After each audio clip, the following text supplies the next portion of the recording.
The accusation, delivered in a cold voice, required no proof. His guilt had been decided in advance.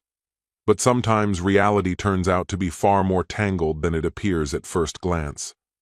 Behind the facade of betrayal lay intricately woven webs of deception, and behind the silent smile, calculated revenge. He did not shout. He did not defend himself. He quietly gathered facts, one by one, turning pain into a weapon. When the truth finally surfaced, many were left without their masks, but some lost far more than just their faces. After all, the most devastating defeat is not a loud downfall, but the quiet realization that there is no longer a chance to make things right. Greetings, my dear viewer.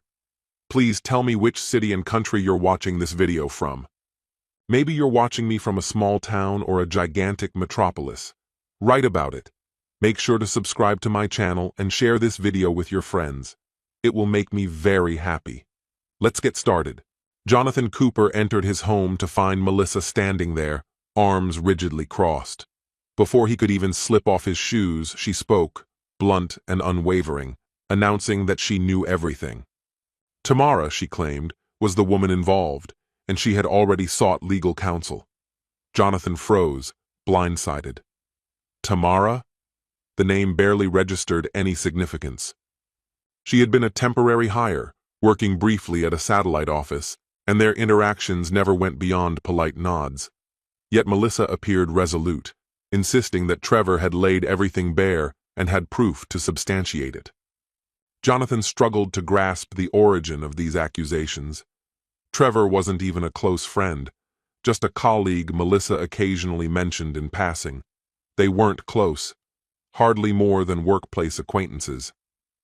Still, Melissa insisted her decision was final. The marriage was over.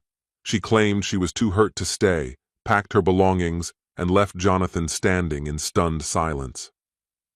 There had been no warning signs, no escalating arguments, no gradual drifting apart.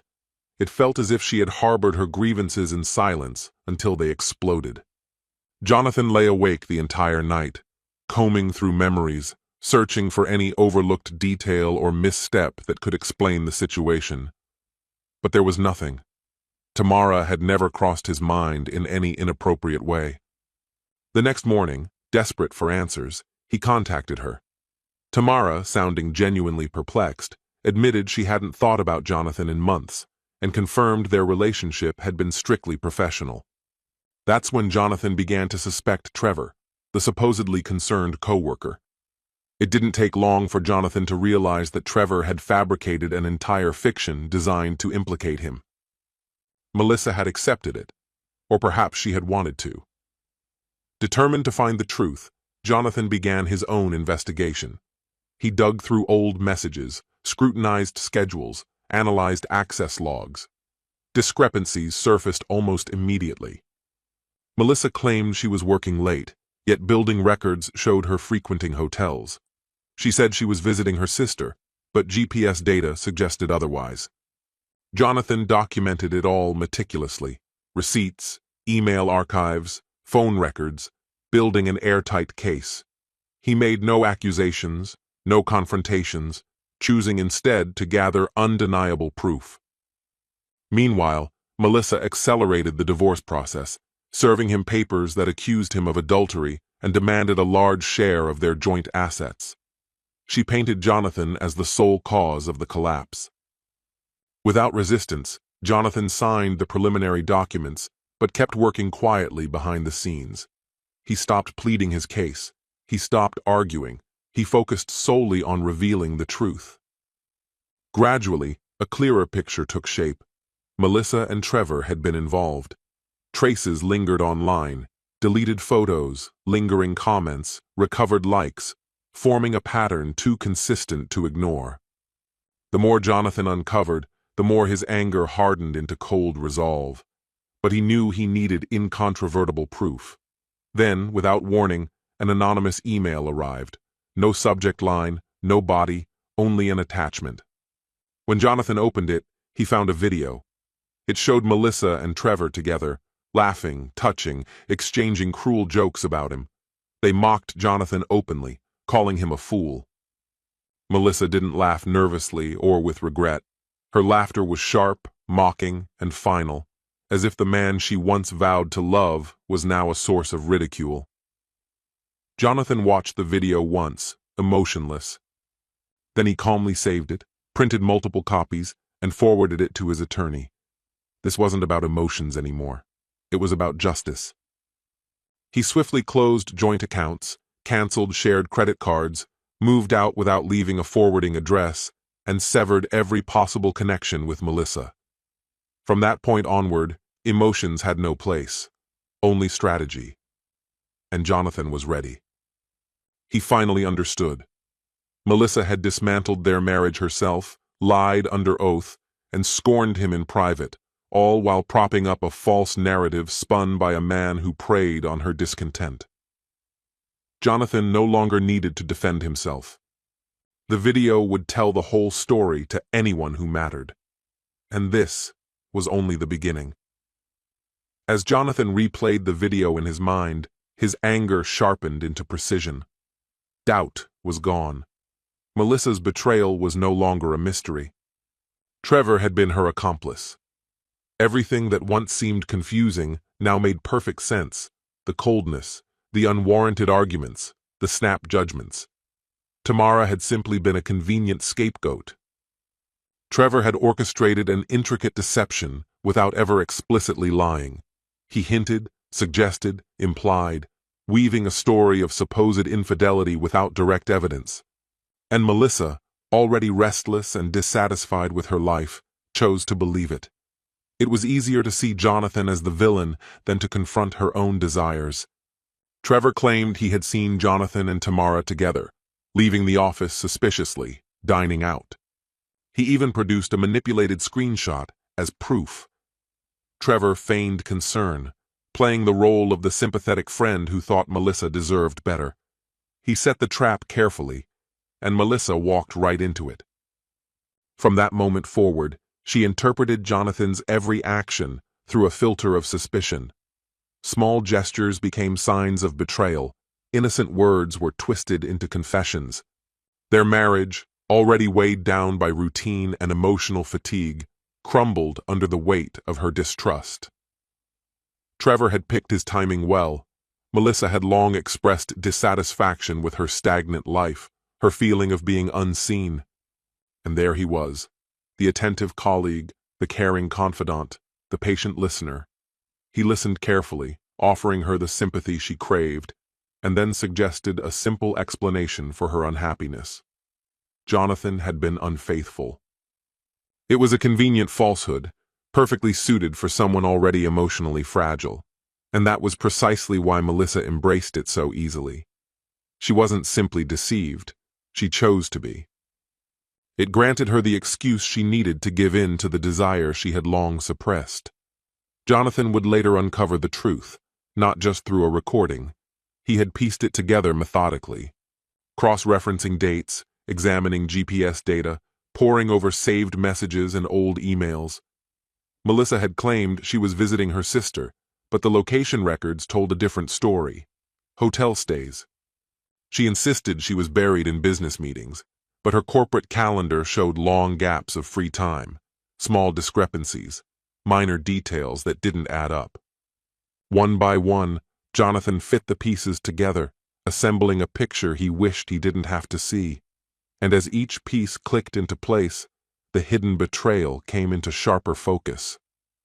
What devastated him most wasn't the affair itself, but the cruelty captured on video. They hadn't merely hidden their meetings, they openly ridiculed him. They laughed about his quiet nature, his trusting heart, his reserved mannerisms. It was cruel mockery. Jonathan sat frozen for hours, staring at the paused frame. That single image of them together made it feel as though everything he had built with Melissa had disintegrated. The pain was sharp, cutting deep. But he resolved not to let it consume him. Instead, he would turn it into a weapon, a means to reclaim his dignity and unmask the truth, that the woman posing as the wronged party was the real betrayer. He went to the bank and swiftly canceled her secondary credit card. He pulled half the money from their joint account and updated the billing information on all their shared accounts. Then, he reached out to his lawyer. He handed over a collection of evidence, photos, video footage, text conversations. He made a single, unwavering request: justice. In court, emotions could sway sympathies, but facts would stand unshaken. And now, Jonathan held the facts. He realized he had lost Melissa the moment she believed the word of a near stranger, rather than trust the man she had vowed to share her life with. The one who unraveled their marriage hadn't needed violence, just carefully aimed, venomous lies whispered into the ears of a woman ready to believe. Now, that poison would be exposed, and no one would escape the reckoning. The hearing day arrived.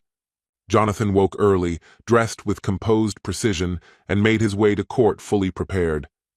Along the drive, he replayed every moment from the past months: the false allegations, the clandestine affair, the damning video, the long nights spent assembling evidence, and the deliberate choice to seek justice rather than lash out.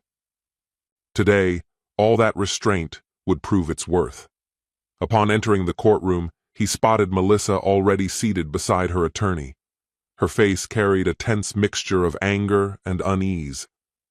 She remained silent, likely clinging to the belief that the story she had rehearsed would carry her through. When the judge called the session to order, the proceedings began. Melissa's lawyer spoke first, accusing Jonathan of cheating with a woman named Tamara. He claimed that a trusted source had exposed Jonathan's infidelity, shattering Melissa's world. His delivery was impassioned, painting Melissa as a broken woman abandoned by a cruel husband. It was a compelling portrayal, if only it had been true. But Tamara did not exist beyond fabricated claims. There were no incriminating photos, no damning texts, no solid proof, only the lies crafted by Trevor, who was noticeably absent. When Jonathan's lawyer rose to speak, he moved quickly. He submitted a thick file to the judge containing documented timelines, hotel receipts, message threads, and most crucially, the video. He requested a private review to protect sensitive content. The judge agreed and exited the courtroom with the materials. Jonathan remained still, his stare fixed ahead, while Melissa grew visibly uneasy. She fidgeted with her phone, glanced nervously around the room, biting her lower lip. Her lawyer leaned in, whispering, but Melissa stayed frozen. After several tense minutes, the judge returned. Without a hint of drama, the judge announced that the accusations against Jonathan were unproven. Melissa, he stated, had failed to provide even minimal evidence to support her claims, while Jonathan had presented clear, undeniable proof of her infidelity. The judge stressed the seriousness of fabricating accusations to manipulate judicial proceedings. As a result, he awarded Jonathan the larger share of their marital assets, full ownership of the house and shared investments, and denied Melissa any spousal support. Melissa tried to protest, claiming she had been deceived, misled by someone who distorted the truth. But the judge interrupted her sharply, reminding her that her choices were hers alone. Melissa fell silent.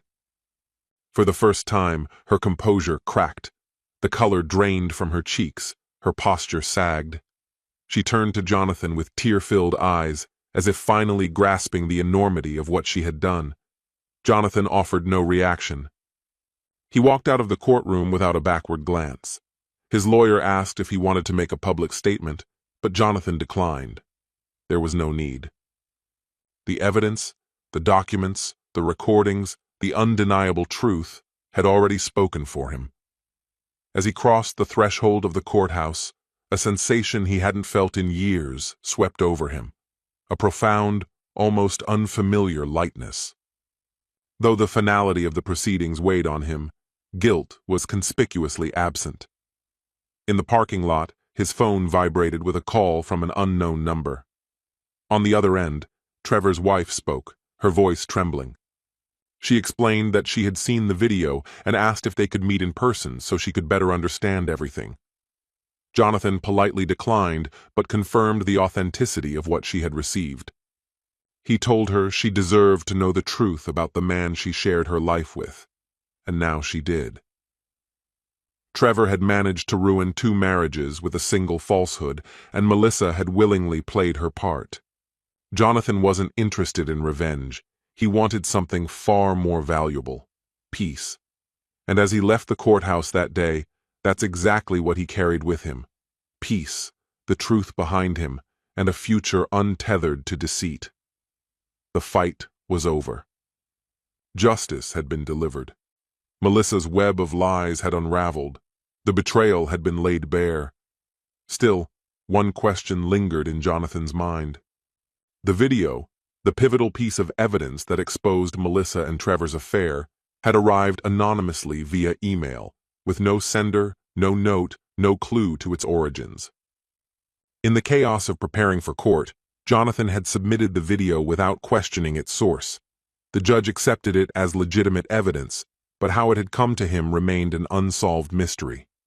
Until, one afternoon, his phone rang again. Another unfamiliar number. He hesitated, then answered. A young man's voice came through, polite but uneasy. The caller introduced himself as Aaron, a technician at a local phone repair shop. Aaron explained that he was contacting Jonathan out of respect. He admitted he was the one who had sent the video.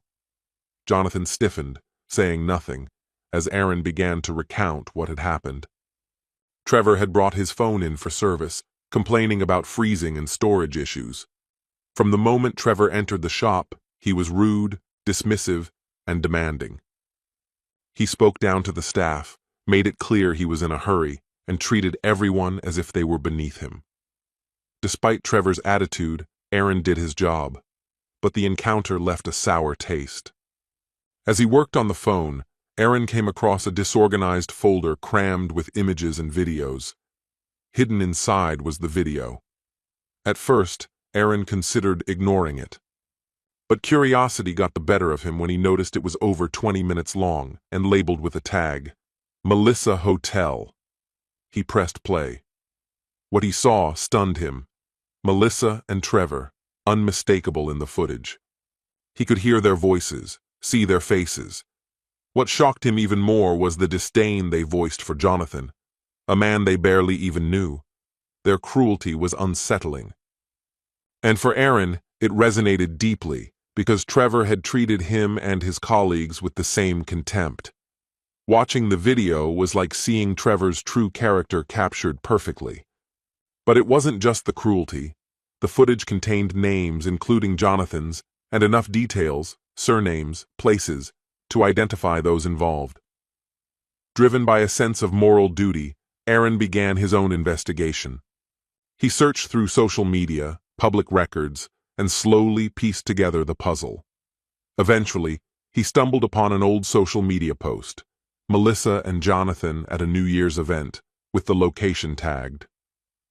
From there, it wasn't difficult to find Jonathan's work email address through a business directory. He attached the file and sent it. On the call, Aaron apologized for not reaching out sooner. He confessed he had struggled with whether sending the video was the right thing to do, but after learning it had been used in court and had helped reveal the truth, he felt compelled to explain himself. Jonathan listened quietly, then thanked him sincerely. He told Aaron that his decision had changed everything. Without that evidence, he might have been unjustly condemned. Before ending the call, Jonathan asked the question that had been on his mind. Why had Aaron decided to send it? Aaron replied without hesitation. Trevor had treated him terribly, and people like that didn't deserve to walk all over others. That, he said simply, was reason enough. They ended the conversation. Jonathan stood still afterward, phone in hand, thinking about how sometimes justice finds its path through the most unexpected means. A technician, a rude customer, a forgotten video, and one courageous choice. And it had changed everything. Time moved forward. Jonathan rebuilt his life quietly, with dignity and resilience that few could have predicted. The name that had once been nearly ruined by lies now carried weight and respect. He kept his home, reorganized his finances, grew his consulting business, and turned pain into personal growth. Each restless night became fuel for his transformation. The memories of what he had survived became anchors, preventing him from falling into past mistakes. He committed to therapy, returned to regular workouts, distanced himself from those who thrived on scandal, and surrounded himself with people of integrity. He never spoke ill of Melissa publicly. He never sought revenge. Life, he believed, would take care of that in its own time. Melissa lost far more than a marriage. After the verdict, she had to move. Friends quietly drifted away, no longer convinced by the version of events she had told. The video, never openly discussed, circulated discreetly among those who had once been close to Trevor. No one confronted her, but the glances changed. The phone stopped ringing. Invitations ceased. As for Trevor, his fall was even quicker. Within days of learning the truth, his wife left him. The end of their marriage unfolded quietly. No heated arguments, no legal disputes, just a precise and dispassionate division of property, executed with the precision of a surgeon, leaving no grounds for disagreement. After watching the incriminating video, she knew exactly what had to be done, and she acted with cold efficiency. After the divorce was finalized, Trevor attempted to contact Melissa, yet she immediately blocked his calls and messages, refusing any further communication. The finality of her silence said everything.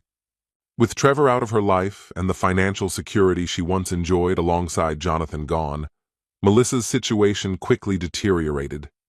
She attempted to move to other cities, applying for jobs, but her last name always resurfaced, shadowed by scandal. She sought a fresh start at a small firm, but resigned shortly after joining. Later, she embarked on a business venture with a friend, but it collapsed in less than 5 months. Every new attempt faltered before it could truly begin, trapping her in an endless loop of failures and unrealized hopes. At last, worn down by repeated disappointments, Melissa summoned the courage to reach out to Jonathan. She drafted a long, somber message, brimming with regret. She insisted she wasn't asking for pity. She simply needed to confess the overwhelming shame, the hollowness, and the deep sense of loss that had settled within her. In her message, she revealed that Trevor had lied about Tamara. The accusations had been baseless. Melissa admitted she had always known, in her heart, that Jonathan was a good and honorable man. Still, she chose to believe Trevor because it provoked feelings she didn't dare examine, feelings born from her own dissatisfaction. She expressed a wish to rebuild some form of relationship between them, even if only as friends. Jonathan read her message carefully, let out a long breath, and reflected. He thought about who he was when she had first cast her accusations and who he had grown into since then. After a quiet moment, he composed a short but genuine reply. He wrote that he forgave her, but made it clear there was nothing left between them to salvage. Some fractures, he explained, are too profound to ever fully heal. He had finally learned to value himself enough to stop trying to repair what others had willfully destroyed. Melissa never replied. Months later, Jonathan found himself at a dinner with colleagues at a refined restaurant downtown. By his side was Claire, a woman with whom he was building a relationship defined by sincerity and ease, free from the shadows of his past. Jonathan greeted everyone warmly, took his seat, and laughed freely at a colleague's joke, unaware of what was happening elsewhere in the room. Across the restaurant, Melissa stepped out from a service corridor. Now working as the restaurant manager, she caught sight of him. She noticed his easy smile, the quiet confidence in his posture, the calm certainty in his gaze. She saw Claire sitting close to him. She saw the luxury car parked just outside. She saw the life she once might have had. For a moment, she stood motionless, unable to move. Then, quietly, she turned and retreated into the back room, unwilling to confront him, or the reality of all she had lost. That evening was not just an accidental crossing of paths. It became a silent reckoning, a stark reminder that choices have consequences, that lies eventually lead to loneliness. and that sometimes the most painful punishment is witnessing from afar the happiness you once so carelessly threw away. Jonathan left the restaurant unaware of her presence. As he and Claire climbed into the car, he placed his hand gently over hers and commented on how special the evening had been. And it truly was. Without even knowing it, he had turned the final page on that old chapter. The pain he had once carried had been transformed into hard-earned wisdom. His fall had become the foundation for his rise. The betrayal had, in the end, become a teacher, and he moved forward, never looking back. Some endings, after all, are not meant to be followed by another word, only silence. Our story has come to an end. What do you think about this story? Share your thoughts in the comments. And if you enjoyed the way I tell stories, head over to my channel and check out my other videos.